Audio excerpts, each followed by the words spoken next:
दिल्ली में इस बार किसकी सरकार? क्या आम आदमी पार्टी चौका लगाएगी या फिर बीजेपी को 27 साल बाद मौका मिलेगा? इसका जवाब महज कुछ घंटे के बाद मिल जाएगा। शनिवार सुबह 8 बजे से काउंटिंग शुरू होगी और कुछ ही घंटे में देश को ही मालूम होगा कि जनता जनार्दन ने किसको आशीर्वाद दिया है, अगला मुख्यमंत्री कौन होने वाला है। लेकिन परिणाम आने में महज कुछ घंटे का वक्त बाकी है। उससे पहले ही राजधानी का सियासी पारा चढ़ने लगा है। चुनावी नतीजों से पहले आम आदमी पार्टी के नेताओं ने 15 करोड़ रुपए मिलने के ऑफर के आरोप लगाया कि 15 करोड़ का ऑफर दिया जा रहा है और इस आरोप के बाद सियासी हलचल तेज होती चली गई। सबसे पहले आम आदमी पार्टी के राज्यसभा सांसद संजय सिंह ने आरोप लगाया, कहा कि आपके मौजूदा 7 विधायकों को 15 करोड़ रुपए की रिश्वत की पेशकश की गई है। फिर आप संयोजक अरविंद केजरीवाल ने दावा किया कि उनके विधायकों को फोन करके 15-15 करोड़ के ऑफर्स मिल रहे हैं। जिन लोगों को ऑफर दिया गया उनमें एक नाम मुकेश अहलावत का भी है और मुकेश अहलावत ने एक्स पर पोस्ट किया, लिखा कि मुझे एक नंबर से फोन आया था, उनको मंत्री बना देने के साथ 15 करोड़ रुपए देने का ऑफर दिया गया, ये उन्होंने दावा किया। हालांकि इशारों में ही आरोप था, लेकिन बीजेपी के ऊपर जब आरोप लगा, मुकेश अहलावत ने बाकायदा एक नंबर भी सोशल मीडिया प्लेटफॉर्म पर जारी किया, लिखा कि इसी नंबर से मुझे कॉल किया गया था। आम आदमी पार्टी के आरोपों पर बीजेपी ने पलटवार किया। बीजेपी भी एक्शन में आई और बीजेपी ने सीधे एलजी वीके सक्सेना को लेटर लिखा, शिकायत की। शिकायत पर कार्रवाई करते हुए एलजी ने मुख्य सचिव को विधायकों और प्रत्याशियों की खरीद फरोख्त के मामले को लेकर एसीबी जांच का निर्देश दिया। देखिए, अभी तक 16 से अधिक लोगों को संपर्क किया गया है, 16 से अधिक लोगों को, और एक का नंबर हमने जारी किया है। उस पे एसीबी कार्रवाई करेगी तो आगे और जानकारी देंगे उनको। आप कह रहे हो कि हमारे ट्विटर पे लिखने से वो जागे हैं और वो उस शिकायत को गंभीरता से ले रहे हैं, तो मैं खुद ही वो शिकायत का पत्र उनके दफ्तर में देने जा रहा हूं। तो बीजेपी के अपना दफ्तर बीजेपी के कार्यालय में शिफ्ट कर लें। भाई हमारे प्रेस कॉन्फ्रेंस पे क्यों कार्रवाई नहीं कर रही एसीबी? हमने जब बीजेपी की शिकायत का इंतजार कर रहे थे। मुझे लगता है अब आगे अपने राजनीतिक जीवन में ट्वीट पे ही मिलेंगे अरविंद केजरीवाल। अब जनता तो इनको नहीं बिठाने वाली है, जिस प्रकार का इनका चाल चरित्र और इनका नियत रहा है। कानून अपनी प्रक्रिया से काम करता है। हमने शिकायत राइटिंग में दी, अगर संजय सिंह को कुछ कहना है लिखित में कहें, लेकिन मैं फिर कह रहा हूं, कानून की जो दायरा है वो कानून अपना काम करेगा। हमने ये शिकायत दी है कि अरविंद केजरीवाल हो, संजय सिंह हो या इनके बाकी जितने भी नेता आरोप लगाए हैं उसकी जांच होनी चाहिए। अगर सबूत नहीं है तो इनके खिलाफ कार्रवाई होनी चाहिए। तो उसके बाद एंटी करप्शन ब्यूरो एक्शन में दिखा। एसीबी बिना वक्त गवाए आम आदमी पार्टी के संयोजक और पूर्व मुख्यमंत्री अरविंद केजरीवाल के घर पर पहुंच गई।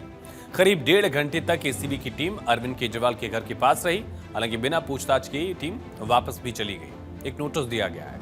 केजरीवाल के वकीलों का कहना है कि अरविंद केजरीवाल के स्टेटमेंट दर्ज किए बिना ही एसीबी की टीम वापस लौट गई है। तरीके से उन्होंने ऊपर से इंस्ट्रक्शंस ली और 1.5 घंटा लग गया उनको नोटिस मंगवाने में। नोटिस भी बाहर से तैयार होकर आया, उस नोटिस को सर्व करके गए हैं। हम उसको स्टडी करके लीगल रिकॉर्ड्स जो भी होगा उसका रिप्लाई होगा वो देंगे आपको। उसमें ओरल हमने पूछा कि बताइए कंप्लेनेंट कौन है, उन्होंने कहा एलजी का पीएस कंप्लेनेंट है, लेकिन उस नोटिस के अंदर इस तरह का कोई उल्लेख नहीं है, कहीं नहीं लिखा हुआ उसमें। ना बीजेपी का उल्लेख है, ना एलजी के पीएस का उल्लेख है। सिंपल एक नोटिस है और वो नोटिस भी लीगली तरीके से तैयार नहीं किया गया है, उसका हम रिप्लाई करेंगे। तो एसीबी की टीम ने केजरीवाल के घर पर नोटिस चस्पा कर दिया। नोटिस में पूछताछ के लिए अरविंद केजरीवाल को आज ही बुलाया भी गया था। नोटिस में अरविंद केजरीवाल से क्या सवाल पूछे गए, ये समझिए। पहला सवाल कि 6 फरवरी को अरविंद केजरीवाल ने एक पर पोस्ट किया था। एसीबी ने पूछा कि वो पोस्ट अरविंद केजरीवाल द्वारा किया गया था या नहीं किया गया था, मतलब उन्होंने खुद किया था या नहीं किया था। फिर कहा गया कि उन 16 आम आदमी पार्टी विधायकों की जानकारी साझा करिए जिनको ऑफर दिया गया। ऑफर देने वाले शख्स की जानकारी या फोन नंबर डिटेल्स दें। आपको या आपकी पार्टी के कार्यकर्ताओं को दिए गए रिश्वत वाले ऑफर का साक्ष्य यानी कि सबूत प्रोवाइड करें। बताएं कि मीडिया या सोशल मीडिया पर ऐसी सूचना साझा करने को लेकर क्यों न लीगल एक्शन लिया जाए।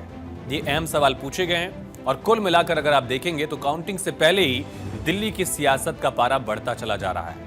लेकिन आम आदमी पार्टी के आरोपों के पीछे दम कितना है, इसकी तो जांच हो ही रही है। एसीबी ने मोर्चा भी संभाल लिया है और अरविंद केजरीवाल के घर एसीबी की टीम पहुंची। उधर संजय सिंह शिकायत दर्ज कराने के लिए खुद भी एसीबी दफ्तर पहुंच गए और शिकायत उन्होंने बाकायदा दी भी। ये शिकायती पत्र मैंने स्वयं से एसीबी में दिया है और पूरे मामले की जांच की मांग की है। इस पूरे मामले की इन्वेस्टिगेशन होनी चाहिए, ये हमने एसीबी को कहा है। एसीबी ने संजय सिंह के कई सारे सवाल उनसे भी किए और संजय सिंह सवाल देने से हालांकि बचते रहे। आपको बताते हैं कि संजय सिंह से सवाल क्या क्या किए गए। ये पूछा गया कि किन किन विधायकों को कॉल किया गया, उनका नाम बताइए। बताया गया कि जवाब हम अपनी शिकायत देने आए हैं। सवाल पूछा गया कि मुकेश अहलावत कहां हैं, वो एसीबी के सामने क्यों नहीं आए। संजय सिंह ने कहा कि दरअसल हमारी ये लिखित शिकायत है, वो उन्होंने दिया। सवाल पूछा गया कि कुल कितने उम्मीदवारों को पैसे का लालच दिया गया है, इस पर कोई जवाब नहीं दिया गया। सवाल पूछा गया बार बार नंबर क्यों बदले गए बयानों में उम्मीदवारों के, इस पर भी कुछ जवाब नहीं दिया गया। सवाल आया कि ना अहलावत सामने आया और ना ही केजरीवाल, फिर अन्य विधायकों के नाम कौन बताएगा। जवाब दिया गया कि जो कहना था वो शिकायती पत्र में लिख दिया गया है। संजय सिंह के वकील ने जवाब दिया। अब एसीबी का नोटिस जो है उस पर केजरीवाल क्या करते हैं, क्या वो जवाब देने खुद जाएंगे, लिखित जवाब भेजते हैं, ये तो वक्त बताएगा। लेकिन काउंटिंग से पहले दिल्ली की सियासत गरमाई है। बीजेपी आम आदमी पार्टी दोनों आमने सामने हैं और दोनों के स्टेक्स जो हैं वो चुनाव में लगे हैं। बीजेपी को उम्मीद है कि 1998 के बाद दिल्ली में कमल खिल पाएगा, 27 साल का सूखा खत्म होगा, जबकि आम आदमी पार्टी को उम्मीद है कि एक बार फिर से दिल्ली में उनकी सरकार बनेगी, चौका लगाने का मौका उनको मिलेगा।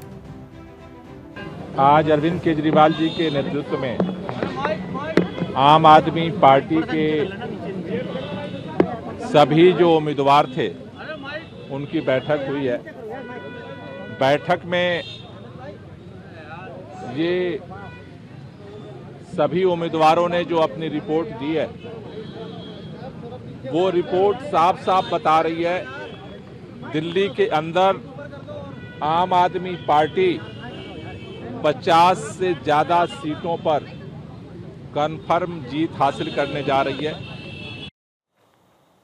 आम आदमी पार्टी चाहे जो भी दावा करे, लेकिन ज्यादातर एग्जिट पोल्स के अनुमान आम आदमी पार्टी के खिलाफ हैं और अब एग्जिट नहीं एग्जैक्ट का इंतजार है। कुछ ही घंटे बाद पता चल पाएगा कि इस बार किसका बेड़ा पार होगा और सबसे सटीक सबसे पहले आंकड़े आपको भारत 24 कल दिखाने वाला है।